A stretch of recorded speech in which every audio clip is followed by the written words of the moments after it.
Assalamualaikum warahmatullahi wabarakatuh. Alhamdulillahirabbil alamin. Wassalatu wassalamu ala asyrofil mursalin Sayyidina Muhammadin wa ala alihi wa sahbihi ajmain. Amma ba'du. Puji syukur kita panjatkan kehadirat Allah SWT atas semua rahmat dan karunia pada kita semua. Rahmat iman, rahmat Islam, rahmat kesehatan,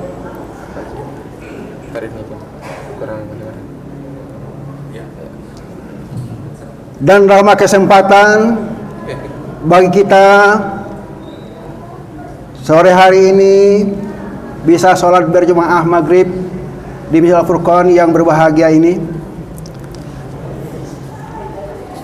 Selanjutnya, semoga salawat serta keselamatan tercurahkan kepada junjungan kita Nabi besar Muhammad SAW beserta keluarga, sahabat, dan pada umatnya sampai akhir zaman. Yang kami hormati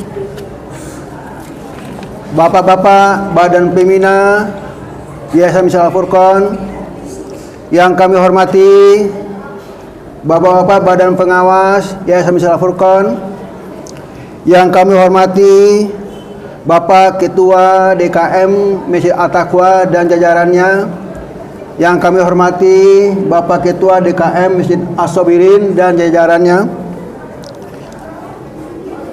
yang kami hormati para sesepuh, tokoh masyarakat, Ketua RW 14 dan RT di lingkungan RW 14, Ketua RW 15 dan RT di lingkungan RW 15 Jakarta Setia, yang kami hormati para jemaah hadirin yang hadir pada hari ini, dan juga yang mulia Ustadz kita Bapak Ustadz Haji Heru Siswanto SPD. Bapak dan Ibu para jemaah yang berbahagia, beraneka ragam dan cara masyarakat muslim dalam menunjukkan apresiasi kecintaannya kepada Nabi Muhammad SAW. Salah satunya dengan merayakan Maulid Nabi, yaitu dalam rangka memperingati kelahirannya.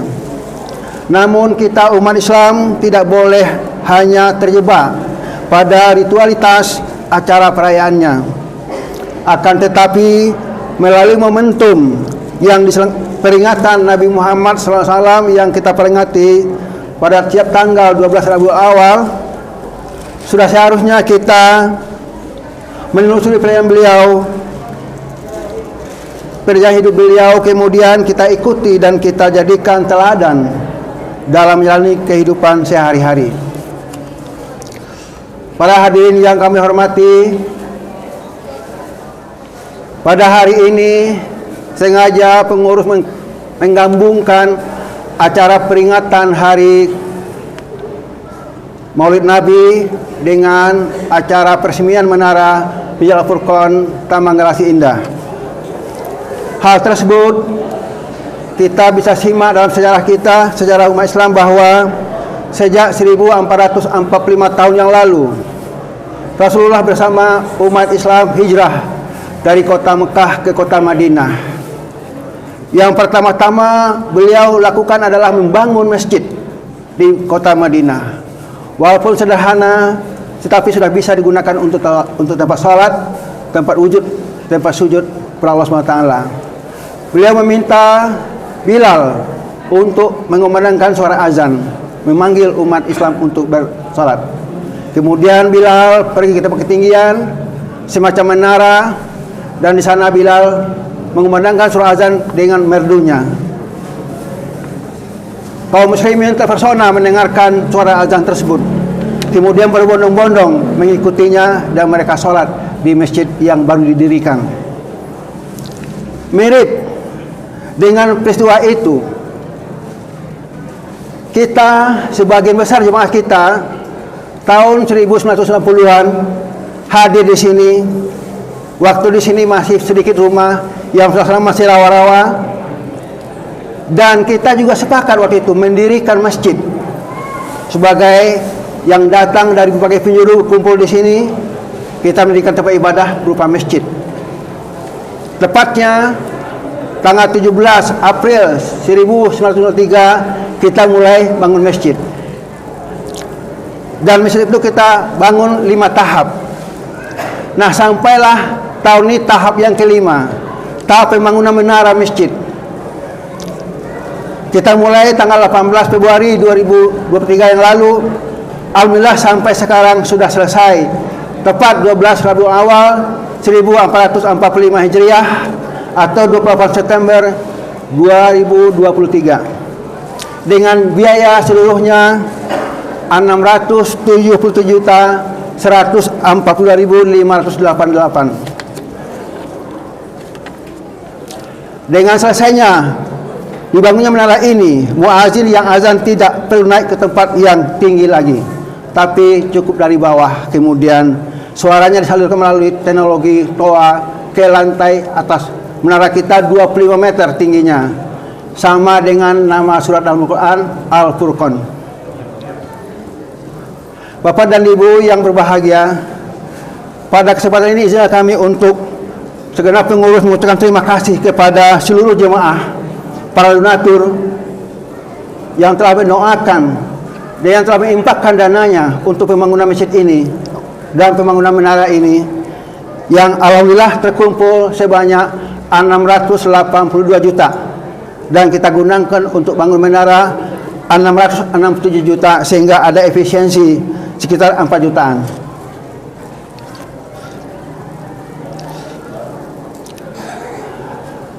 Bapak dan Ibu yang kami hormati, pada kesempatan nanti kami mohon berkenannya kesediaan penyelenggara yayasan yang terhormat Bapak Ketua Pembina Bapak Dr. Ijen Pol Dr. Andes Haji Rustam Ramja, Bapak Ketua Badan Pengawas Bapak Dr. Andes Safanul Khairi, dan Bapak Ketua Badan Pengurus Dr. Haji Amrizal Sangkayo untuk meresmikan pemanfaatan menara ini. Semoga dengan telah diresmikannya nanti penggunaan menara ini akan menambah syiarnya agama Islam di lingkungan Masjid Al-Furqan RW 14 dan Pegang Jaya dan RW 15 Jakarta Setia. Jemaah masjid yang kami muliakan, insya Allah nanti ba'da sholat Isya, kedalaman makna dan manfaat kita memperingati Maulid Nabi ini akan disampaikan oleh Ustadz Bapak Heru Siswanto SPD dengan tema yang update saat ini, yaitu cintai nabimu dan cintai masjidmu. Semoga apa yang kita dengar nanti dari beliau benar-benar menjadikan kita lebih beriman, lebih bertakwa kepada Allah SWT, menjadi pribadi peduli lingkungan dan ringan berbagi rezeki kepada kaum berkekurangan, duafa, fakir miskin, anak yatim piatu, menjadikan insan yang berakhlak mulia, dan tentu akan makin terpautnya hatinya di Masjid Al-Furqan yang megah ini. Demikianlah harapan kami. Akhirnya kami menyadari bahwa dalam pelaksanaan nanti dari awal sampai akhir ada kekurangan-kurangan. Untuk itu kami mohon maaf yang sebesar-besarnya. Billahi taufiq wal hidayah. Wassalamualaikum warahmatullahi wabarakatuh. Waalaikumsalam warahmatullahi wabarakatuh.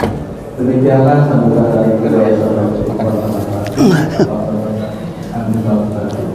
Selanjutnya kita menghadap acara keempat, kelima, yaitu penyelesaian menara Al-Furqan yang akan disampaikan oleh Ketua Pembangunan Menara Al-Furqan Bapak Insinyur Haji Suhedi dan pengawas pembangunan menara Bapak Haji Joni Cahaya. Untuk pakai itu akan disebarkan dan akan diterima oleh Bapak Pembina Bapak Haji Rustam Ramja. Kepada beliau adalah Mak.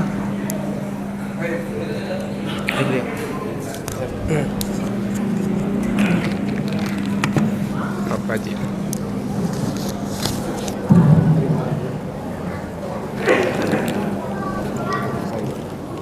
Penyerahan dokumen penyelesaian Menara Masjid Al-Furqan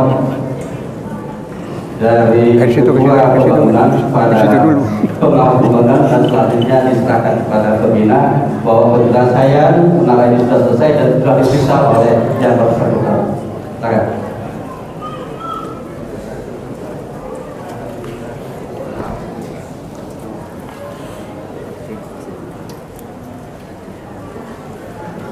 Selanjutnya pengawas menyerahkan kepada pembina. Silakan. Terima kasih banyak. Selamat ya. Terima kasih banyak. Insya Allah. Insya Allah. Jangan khawatir. Insya Allah. Sehat Pak. Insya Allah. Amin.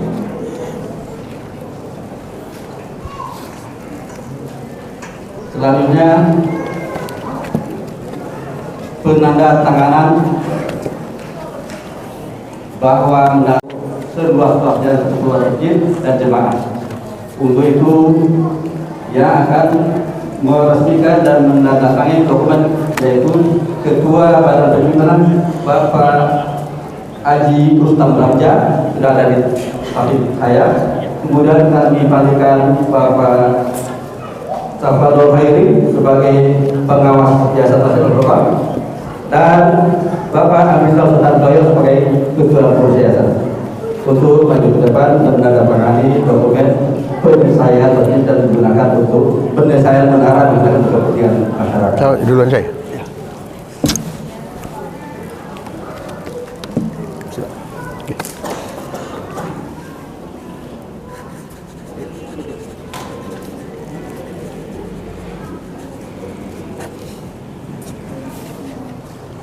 Aduh. Kan namanya itu.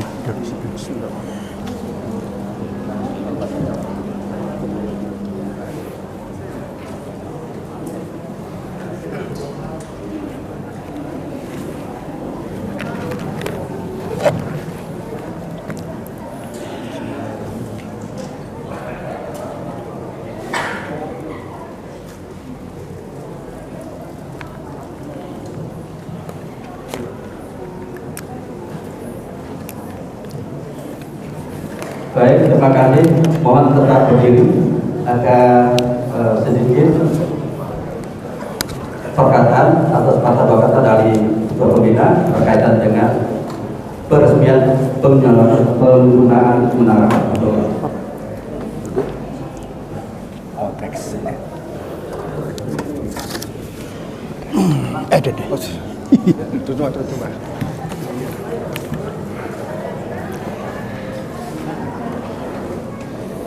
Bapak Sudah. Oke. Bapak dan Ibu sekalian, Bismillahirrahmanirrahim. Assalamualaikum warahmatullahi wabarakatuh. Dengan mengucap puji syukur kehadiran Allah SWT yang sebesar-besarnya, dengan hari ini Jumat tanggal 29 September 2023 bertepatan dengan 13 Rabiul Awal 1445 Hijriah. Saya Ketua Dewan Pembina Yayasan Masjid Al-Furqan meresmikan penggunaan operasionalisasi menara Masjid Al-Furqan. Semoga membawa manfaat dan semoga membawa lebih besarnya syiar Islam di Grand Galaxy dan sekitarnya ini. Sekian, wabillahi taufiq wal hidayah. Wassalamualaikum warahmatullahi taala wabarakatuh. Waalaikumsalam warahmatullahi wabarakatuh. Demikian kami mohon untuk Bapak dan Bapak sekalian untuk menempati tempat yang saya. Masih ya? Masih. Mungkin ada yang perlu disampaikan oleh panitia sedikit tentang menara ini. Setelah masih di Bandung, Pak, nggak ada. Iya, makanya Pak Ustaz kasihan. Oh, bisa nanti. Mana ada Pak? Masih lama ya? Sisanya masih lama? Iya, makanya. Bismillahirrahmanirrahim. Kurang tinggi. Bisa. Kurang tinggi. Iya, segitu. Sip. Syukran. Hayyikum jami'an bitahiyatil Islam. Tahiyatan mubarakatan tayyibatan min indillah. Assalamualaikum warahmatullahi wabarakatuh.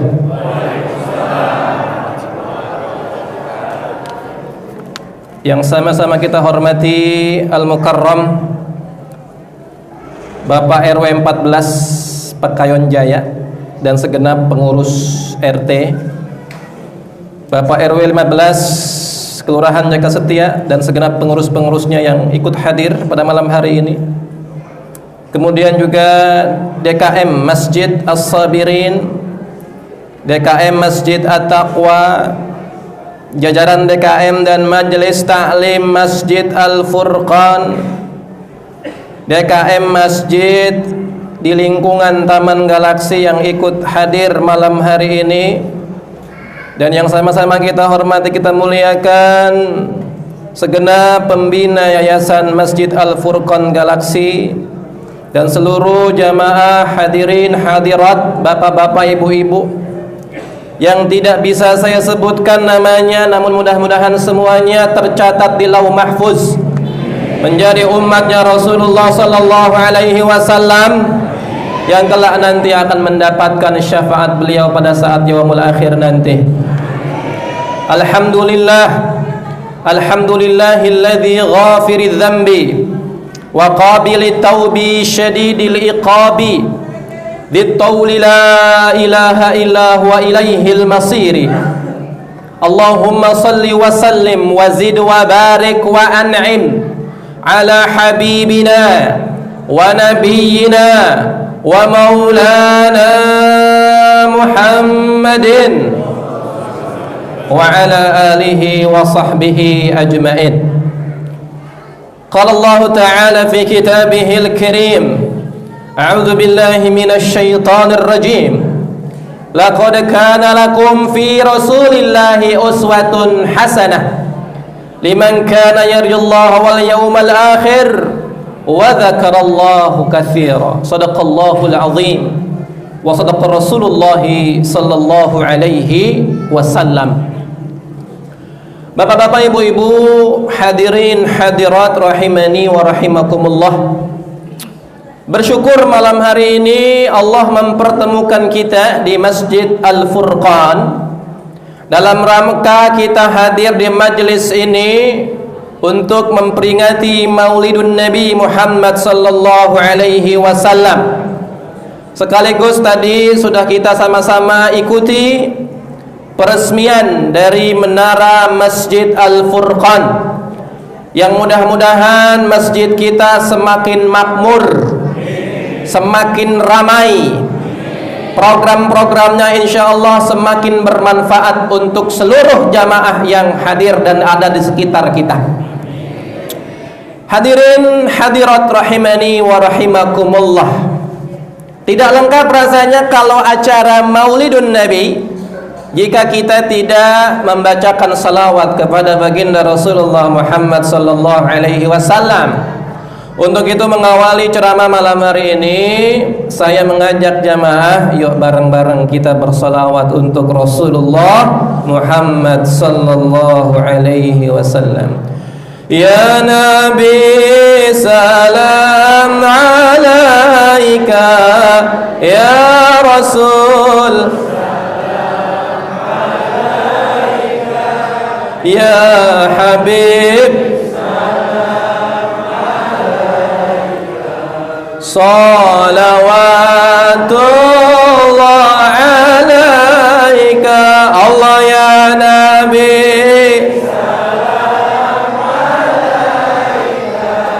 ya Rasul ya Habib salam alaika salawatullah alaika. Allahumma salli wa sallim wa barik alaihi wa ala alihi. Tadi qari kita di pembukaan acara peresmian menara, sebelum tadi acara peresmian membacakan sebuah ayat yang sering kita dengar di setiap momentum Maulidun Nabi. Ayat dalam surat Al-Ahzab yang menjadi inspirasi kita malam hari ini. Ayat yang turun di tengah-tengah Rasulullah dan para sahabat sedang mengalami kesulitan saat dikepung oleh tentara-tentara Ahzab, tentara-tentara sekutu, tentara-tentara koalisi dengan beragam amunisi kekuatan mereka yang super power saat itu. Surat dan ayat yang menjadi inspirasi bagi kita yang setiap Maulidun Nabi selalu didengung-dengungkan, dibacakan, disyiarkan. A'udzu billahi minasyaitonir rajim. Bismillahirrahmanirrahim. Laqad kana lakum fi Rasulillahi uswatun hasanah. Ketika para sahabat sedang menggali parit perang Ahzab itu zaman dulu, ada sebuah strategi untuk melindungi bagaimana barisan kaum muslimin, ide untuk membuat parit. Maka perang Ahzab juga disebut dengan perang Khandaq. Lagi menggali parit, banyak sahabat yang kelaparan, banyak sahabat yang menderita kehausan karena kondisi mereka diisolasi. Kondisi mereka itu benar-benar tidak bisa mencari nafkah seperti biasa-biasanya. Kondisi sedang terjepitnya seperti itu. Sebagian sahabat pun mengeluh lapar, haus, dahaga, lemah, menderita. Sehingga mereka untuk mengurangi rasa laparnya mengganjal perutnya dengan satu batu. Sebuah batu diganjal di perutnya biar enggak perih lagi rasa laparnya itu, biar bisa berkurang sedikit saja. Ketika mereka mengeluh, mereka semua para sahabat radhiyallahu anhum ajma'in merasa malu ketika mengetahui imamnya, pemimpinnya, rasulnya yang mulia ternyata lebih dulu bagaimana mengganjal perutnya bukan cuma dengan satu batu, tapi dua batu diganjal, yang pertanda bahwa Nabi lebih lapar dibandingkan yang lainnya. Karena beliau adalah tauladan yang baik dalam segala hal. Sebelum mereka kelaparan, Nabi dulu yang kelaparan. Sebelum mereka turun untuk menggali parit, Nabi duluan yang ngasih contoh. Sebelum mereka berkeringat, Nabi duluan yang ada di garda terdepan untuk menjadi orang yang memberikan tauladan terbaik. Maka ayat ini pun turun. Laqad kana lakum fi Rasulillahi uswatun hasanah. Yang menarik jemaah, kalau kita buka ayatnya, kalimat uswatun hasanah itu menggunakan isim nakirah, bukan menggunakan al-uswatu al-hasanah, tidak menggunakan alif lam isim ma'rifah.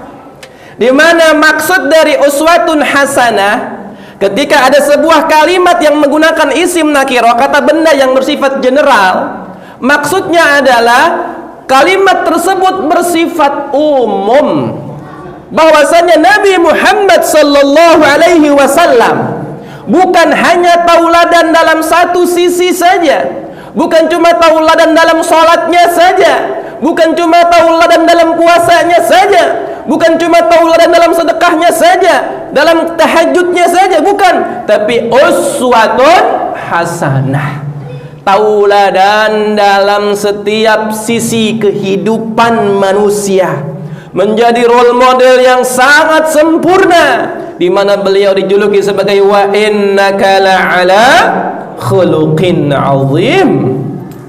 Maka ketika kita belajar bagaimana sifat-sifat baginda Rasulullah Muhammad sallallahu alaihi wasallam, saat kita membuka kitab Ar-Rasul yang ditulis oleh Said Hawa rahimahullahu taala, beliau menyampaikan bahwasanya salah satu sifat dari baginda Rasulullah Muhammad sallallahu alaihi wasallam adalah bersifat al-basyariyah, bersifat humanis.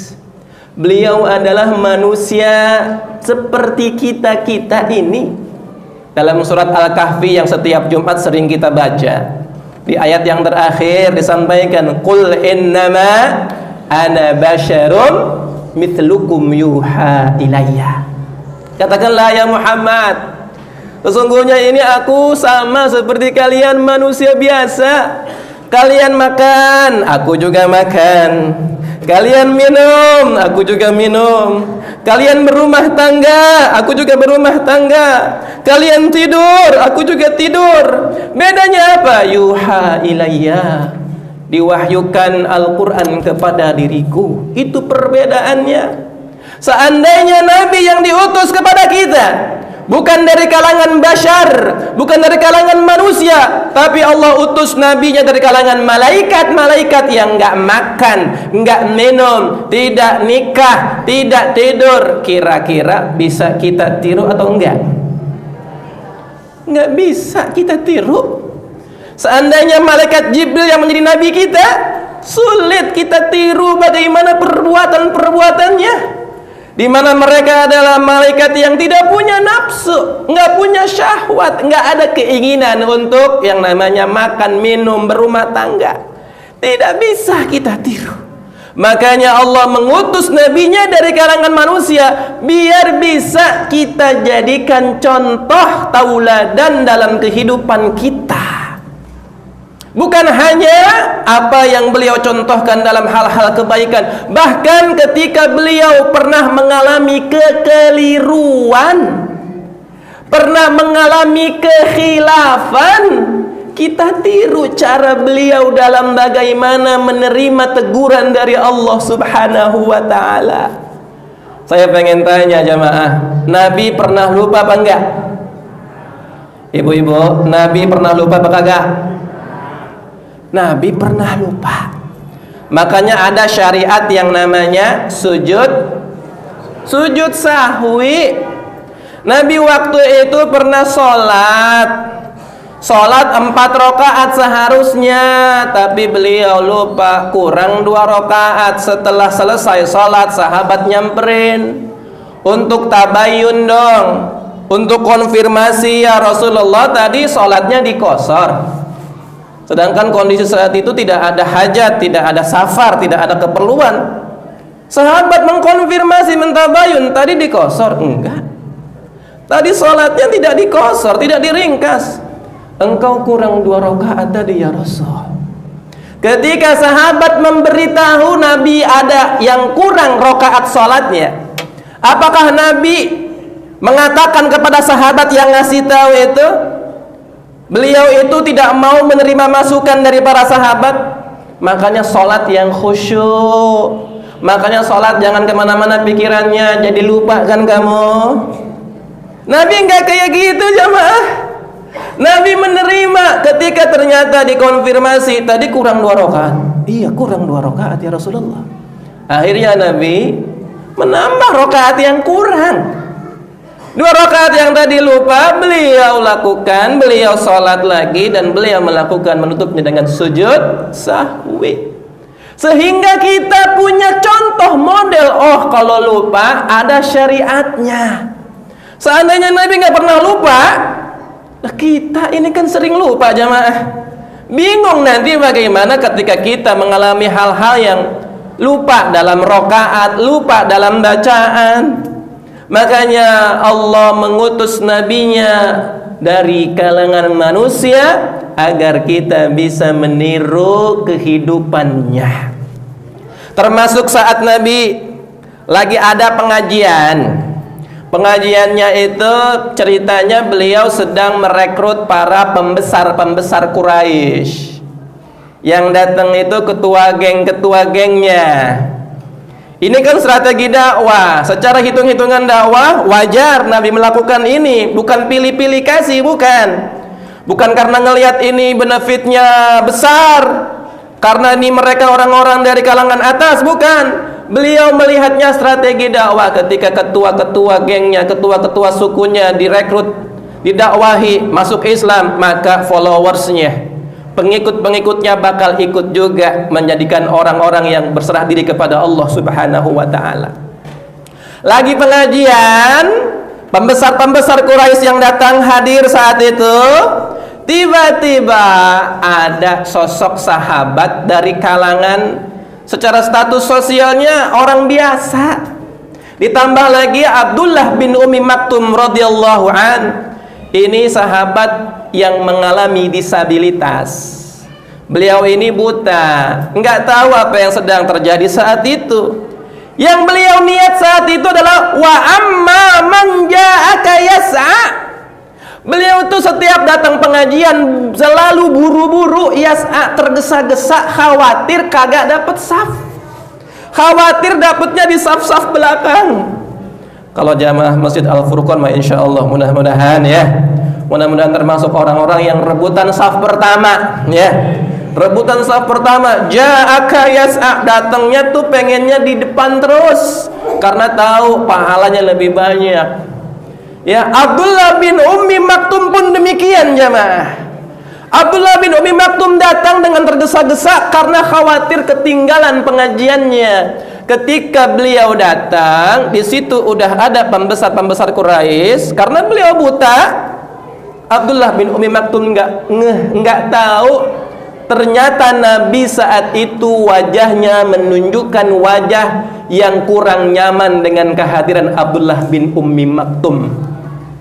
Berwajah masam, bermuka masam. Dalam sebuah tafsir disebutkan abasa wa tawalla, dahi beliau dikernyitkan seperti ini. Pertanda gestur beliau itu sedang tidak nyaman dengan kehadiran Abdullah bin Ummi Maktum, karena saat itu beliau sedang fokus mendakwahi para pembesar-pembesar Quraisy. Nabi nggak langsung menegur Abdullah bin Ummi Maktum, padahal bisa beliau menyampaikan dengan lisannya, karena beliau orang yang menjaga perasaan sahabatnya. Beliau hanya menunjukkan wajahnya yang bermuka masam itu.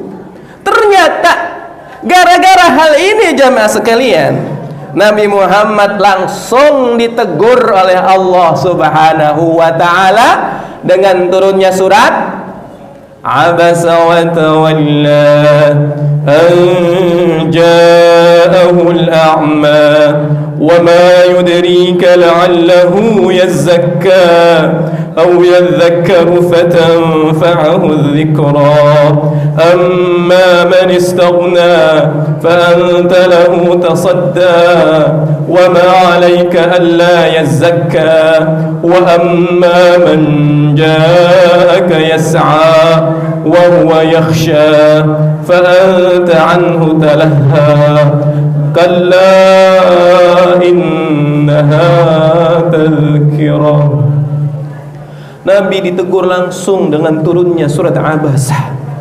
Sikap beliau bermuka masam itu tidak diridhai, tidak disukai oleh Allah Subhanahu wa ta'ala. Tidak boleh pilah-pilih dalam mengajarkan kebaikan kepada umat manusia. Jangan karena mentang-mentang ini pembesar didahulukan, diprioritaskan, orang-orang kecil dipinggirkan. Tidak boleh. Kalla innaha tadhkirah. Semuanya punya hak yang sama untuk mendapatkan pelajaran. Nabi langsung ditegur oleh Allah karena Nabi adalah sosok Nabi yang maksum, yang terbebas dari kemaksiatan. Jemaah, perhatikan baik-baik. Ketika beliau ditegur langsung dari langit, dari Allah Subhanahu wa ta'ala, secara fair Nabi Muhammad sallallahu alaihi wasallam menerima teguran langsung dari Allah Subhanahu wa ta'ala. Beliau secara fair, sportif mengakui bahwa beliau keliru saat itu. Walaupun hitung-hitungan manusianya, strategi dakwah itu sah-sah saja, ternyata Allah nggak ridha dengan cara-cara seperti itu.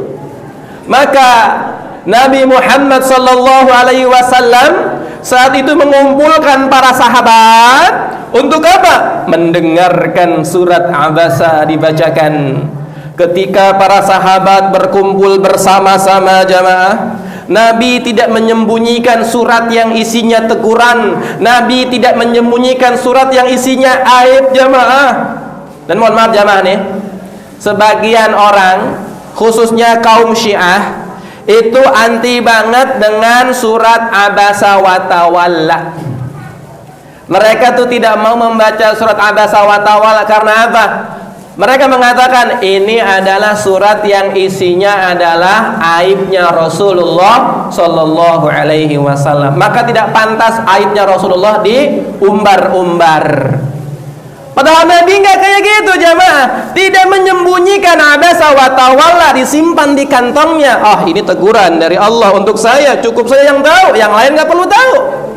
Ternyata nggak kayak gitu. Justru Nabi mengumpulkan para sahabat untuk apa? Mendengarkan surat Abasa wa Tawalla. Bahkan beliau menyambut Abdullah bin Umi Maktum dengan sambutan ahlan, marhaban, wahai sahabatku yang karenanya, karena dirinya, karena sahabatku ini turun surat Abasa wa Tawalla. Diberikan karpet merah, diberikan sebuah tempat yang mulia oleh Rasulullah sallallahu alaihi wasallam. Jemaah sambil ngiderin makanan, tetap kita fokus sekitar 5 menit lagi jemaah, karena saya dikasih waktu sampai jam 8. Baik jemaah sekalian, kita meniru uswatun hasanah bagaimana Nabi Muhammad sallallahu alaihi wasallam memberikan contoh tauladan yang luar biasa, yang sangat istimewa. Bahkan ketika beliau salah pun, beliau secara sportif mengakui dan memperbaiki setiap kesalahan-kesalahannya. Dan para sahabat ketika mendengarkan Abasa wa Tawalla dibacakan, isinya teguran Allah kepada baginda Rasulullah Muhammad sallallahu alaihi wasallam, para sahabat enggak ngegerutu di belakang. Para sahabat enggak ngomongin Nabi di belakang. Para sahabat itu benar-benar menjaga adabnya, menjaga adab lisannya, enggak ngomongin Nabi. Mentang-mentang orang-orang yang kaya diajarin lebih dulu, diprioritasin. Giliran orang-orang yang miskin, yang terbelakang, yang status sosial lebih rendah dibelakangin. Enggak jadi bahan omongan. Para sahabat itu menjaga etikanya kepada baginda Rasulullah Muhammad sallallahu alaihi wasallam, karena mereka itu diajarkan oleh Nabi Muhammad sallallahu alaihi wasallam bagaimana akhlak yang baik saat mengetahui ada orang lain melakukan kesalahan. Tidak gampang menjudge, tidak gampang melabelin, tidak gampang ngata-ngatain, bahkan sampai membuli orang yang melakukan kesalahan. Nabi mengajarkan kepada kita untuk senantiasa menjaga akhlakul karimah. Hadirin jamaah rahimani wa rahimakumullah. Maka ketika kita bertepatan dengan peristiwa Maulidun Nabi Muhammad sallallahu alaihi wasallam, saat peringatan Maulidin Nabi Muhammad sallallahu alaihi wasallam, kita senantiasa mengingat-ingat kembali sifat-sifat beliau, bagaimana karakter-karakter beliau, akhlakul karimahnya Rasulullah Muhammad sallallahu alaihi wasallam, dengan harapan ketika kita mengingat-ingat lagi bagaimana baginda Rasulullah, harapannya adalah semakin tumbuh rasa cinta kita kepada Rasulullah Muhammad sallallahu alaihi wasallam. Ya Nabi salam alaika,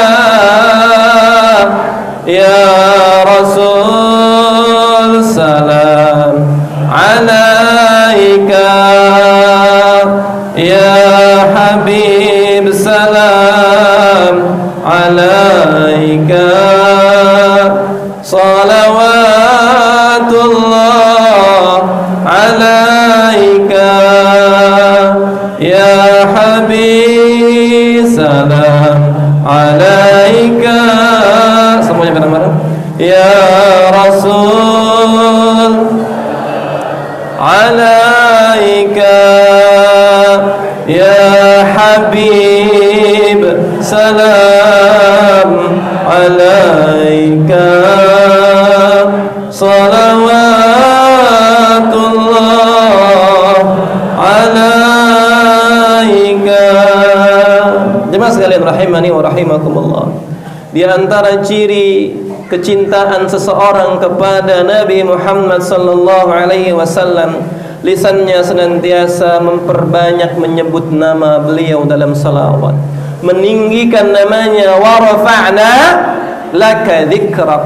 Bahkan Allah Subhanahu wa taala penguasa alam semesta, begitu menghormati nama nabinya yang mulia. Ketika Allah menyeru, memanggil nabi-nabi yang lain, Allah panggil nama nabi yang lain langsung dengan namanya. Ya Yahya, ya Musa, ya Isa, ya Ibrahim. Sedangkan Nabi Muhammad tidak pernah langsung dipanggil dengan sebutan namanya, ya Muhammad. Enggak pernah. Tapi ketika Allah menyeru Nabi, memanggil Nabi, selalu dipanggil dengan panggilan kemuliaan, ya ayyuhan nabi. Bahkan ketika Nabi pernah salah saat itu gara-gara salah seorang istrinya enggak suka mencium aroma madu, karena ingin membuat istrinya ridha, senang ya dengan kehadiran dirinya. Sejak saat itu Nabi mengharamkan madu untuk dikonsumsi untuk dirinya. Ketika Nabi mengharamkan madu dikonsumsi untuk dirinya, tiba-tiba ada teguran langsung oleh Allah, langsung dikirim dari langit untuk Rasulullah SAW. Isinya teguran, tapi cara Allah memanggil Nabi tidak langsung dengan panggilan, ya Muhammad, lima tuharrimu ma halallahu lak. Wahai Muhammad, mengapa engkau mengharamkan apa yang telah Allah halalkan?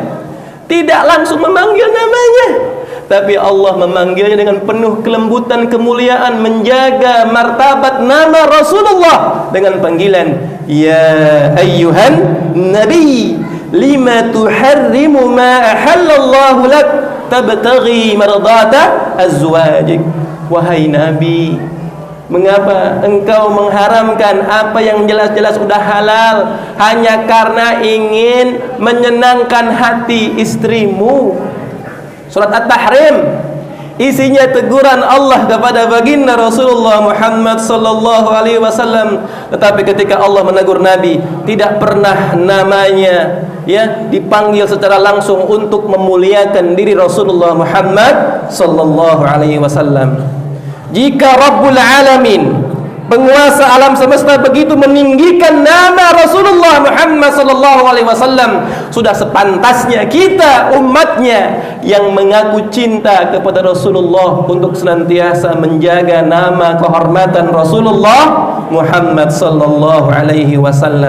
Ingat pesan Buya Hamka, Ketua MUI pertama. Beliau menuliskan sebuah buku kecil yang diberi judul Ghirah. Apa ghirah itu? Ghirah adalah perasaan cemburu yang berasal dari perasaan cinta. Cinta itu dibuktikan dengan adanya ghirah. Ketika kita ngaku cinta kepada Nabi Muhammad sallallahu alaihi wasallam, maka kita tidak akan pernah rela ketika nama Nabi dihinakan, nama Nabi dilecehkan, nama Nabi direndahkan, ajaran Nabi dihinakan, ajaran Nabi direndahkan, dilecehkan. Ada perasaan ghirah, cemburu, sakit hati ketika Nabi diinjak-injak kehormatan syariatnya, kehormatan namanya. Itulah ghirah. Dan Buya Hamka menyampaikan, seandainya seorang muslim tidak memiliki perasaan ghirah dalam hatinya, Nabi dihina, dia diam saja. Nabi dihina, dia perasaannya biasa-biasa saja. Sedangkan ketika orang tuanya dihina, dia begitu marah, kecewa, sedih. Maka pakaikan diri mereka dengan kain kafan. Karena sejatinya seorang muslim yang tidak ada ghirah dalam hatinya, dia seperti orang yang mati.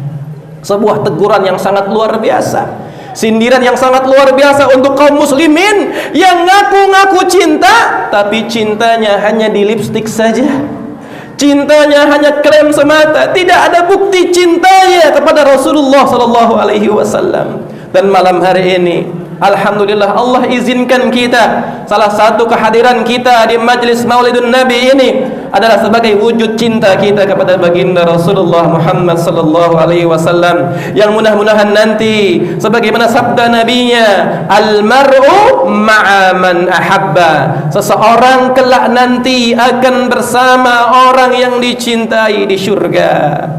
Hadis ini disampaikan Nabi ketika ada salah seorang sahabat yang nanya, kapan kiamat ya Nabi? Mata as-sa'ah ya Rasulullah. Ketika Nabi ditanya kapan hari kiamat, Nabi pun balik bertanya, wa ma a'datta laha? Ente nanya-nanya kiamat kapan, emang udah siap? Apa yang udah disiapin? Sahabat yang ditanya apa persiapan untuk menghadapi hari kiamat, dengan spontannya sahabat ini mengatakan, saya belum banyak persiapannya ya Rasulullah. Saya belum banyak sholatnya, saya belum banyak puasanya, saya belum banyak sedekahnya, saya belum banyak ngajinya. Tapi ada satu yang saya miliki. Apa itu? Perasaan cinta saya kepada engkau ya Rasulullah. Nabi pun tersenyum mendengar jawaban sahabat ini. Ketika itu Nabi menyampaikan, al-mar'u ma'a man ahabbah. Seseorang kelak nanti akan bersama orang yang dicintainya di akhirat nanti. Ketika engkau mencintai nabimu, maka mudah-mudahan kelak engkau akan bersama nabimu di syurganya Allah subhanahu wa ta'ala. Dan mudah-mudahan seluruh jamaah Masjid Al-Furqan diizinkan oleh Allah subhanahu wa ta'ala untuk bisa bertemu dengan baginda Rasulullah, mendapatkan syafaat beliau pada saat yaumul akhir nanti. Jamaah sekalian, sebagai penutup, momentum malam hari ini spesial banget, istimewa sekali. Perayaan peringatan Maulid Nabi sekaligus bagaimana peresmian menara masjid yang indah. Tadi saya pada saat berangkat biasanya kan nggak terlalu kelihatan, paling kelihatan tanda Masjid Al-Furqan itu di pinggir sebelah kiri itu, tandanya kecil saja. Tapi sekarang dari jauh sudah kelihatan jamaah. Begitulah fungsi menara. Ketika itu Umar bin Khattab, masih ingat gak? Umar bin Khattab waktu membebaskan Baitul Maqdis, ceritanya diutuslah Khalid ibn Walid dan Amr bin Al-As sebagai panglima kaum muslimin. Umar bin Khattab mendapatkan kabar bahwa umat Islam berhasil menaklukkan Baitul Maqdis. Pembesar Nasrani saat itu, pembesar gereja saat itu, ingin menyerahkan pintu Baitul Maqdis bukan kepada Amr bin Al-As, bukan kepada Khalid bin Walid, tetapi langsung kepada Umar bin Khattab radhiyallahu anhu. Akhirnya Umar bin Khattab pun jauh-jauh dari Madinah langsung berangkat ke Baitul Maqdis menggunakan kudanya. Beliau hanya dikawal satu orang pengawalnya. Beliau melesat ke sana bertemu dengan pembesar gereja. Disebutnya di situ gereja makam suci. Yang mereka meyakini dalam gereja itu ada makam Nabi Isa alaihi salam. Ketika Umar bin Khattab bertemu dengan pembesar Nasrani saat itu, pendeta Nasrani saat itu diajak berkeliling dan tibalah masuk sholat jamaah. Umar bin Khattab saat itu dipersilahkan untuk sholat di dalam gereja. Karena saat ini adalah sudah menjadi haknya kaum muslimin. Jadi bebas. Mau menggunakan area yang mana untuk menjalankan ibadah silahkan, karena kuncinya ini sudah ada di tangan Amirul Mukminin. Tapi apa yang dilakukan Umar bin Khattab? Beliau tidak berkenan. Beliau tidak mau menjalankan sholat dalam gereja karena khawatir. Khawatir apa? Ketika kaum muslimin, para sahabat mengetahui Umar bin Khattab sholat dalam gereja, oh artinya itu tempat adalah tempat yang nanti akan dijadikan sebagai masjid. Khawatir nanti orang-orang Nasrani nggak punya tempat ibadah lagi. Beliau justru keluar gereja. Beliau beberapa meter setelah gereja, beliau keluar setelah gereja itu ada anak tangga, disitulah beliau mendirikan sholat. Dan kelak di tempat itulah didirikan masjidnya, kecil jamaah, namanya Masjid Umar, tapi menaranya sengaja dibikin lebih tinggi dari menara gereja. Kenapa? Secara filosofis sebagai simbol bahwa al-Islamu ya'lu wa la yu'la alaih. Islam itu tinggi derajatnya dan tidak ada yang mampu mengalahkan ketinggian Islam. Maka dengan menara Masjid Al-Furqan menjadi sebuah kebanggaan. Umat Islam itu nggak boleh underestimate, nggak boleh minder, karena ada sebagian kaum muslimin yang merasa minder dengan agamanya sendiri. Bahkan mohon maaf, ajaran agamanya saja sering dilecehkan, sering dinodai, padahal dia pemeluk agama Islam.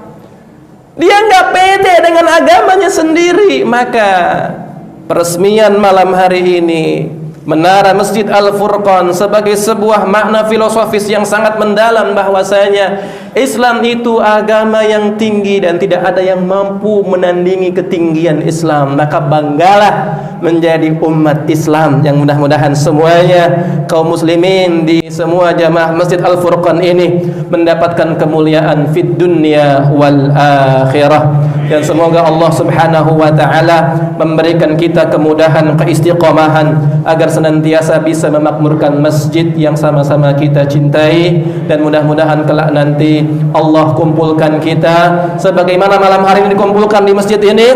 Mudah-mudahan kelak nanti Allah kumpulkan kita di surganya Allah Subhanahu wa taala.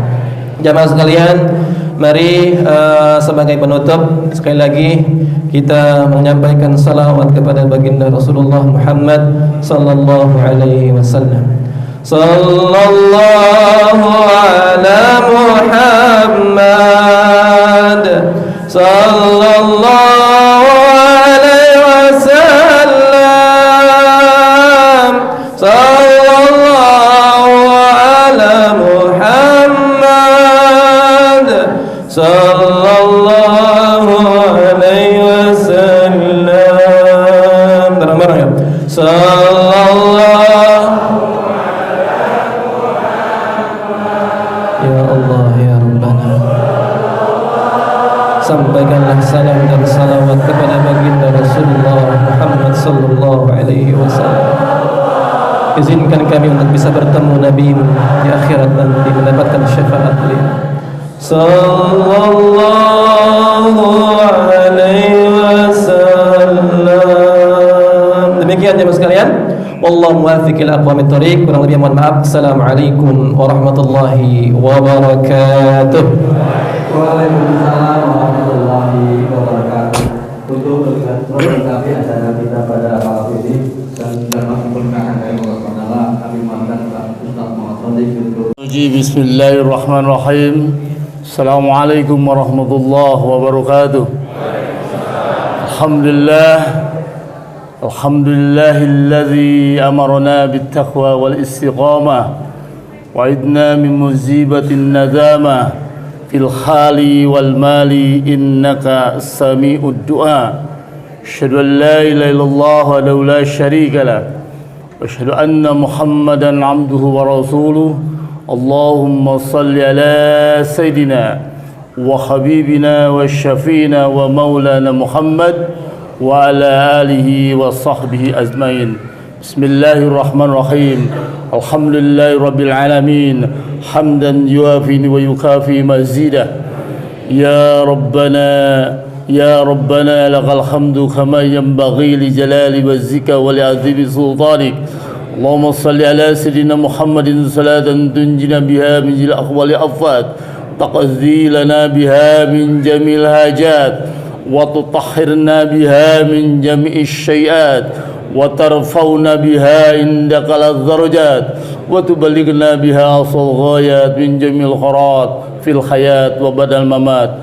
Allahumma nuru Muhammad wa bi barakati Muhammad wa huwa ma'akum aynama kuntum wallahu bima ta'maluna basir. Allahumma ij'al jam'ana hadha jam'an marhuma waj'al tafarruqana min ba'dihi tafarruqan ma'suma waj'alillahumma fina wala ana syaqiyya wala mahruma. Rabbana atina fid dunya hasanah wa fil akhirati hasanah wa qina adzabannar wa qina adzabannar wa qina adzabannar wadkhum jannata mal abrar ya aziz ya ghaffar ya rabbal alamin. Wa sallallahu ala sayyidina Muhammadin subhanaka rabbil izzati amma yasifun wa salamun alal mursalin walhamdulillahi rabbil alamin. Taqabbalallah. Assalamualaikum warahmatullahi wabarakatuh. kemudian acara ini kami atas nama Duta Jemaah kami. Syukran, hatur nuhun, barakallah. Mantap. Alhamdulillah. Alhamdulillah. Singkat padat. Kadang-kadang kalau di tempat lain kan jam 10, jam 11. Sampai jam 1 Nah, malah. itu. Ini kita jadi momen awal. Minimalis. Iya, iya. Mantap. Ustaz di sana lagi apa? Silakan. Dalam. Iya, ada antum ke sini. Ini buruk kita.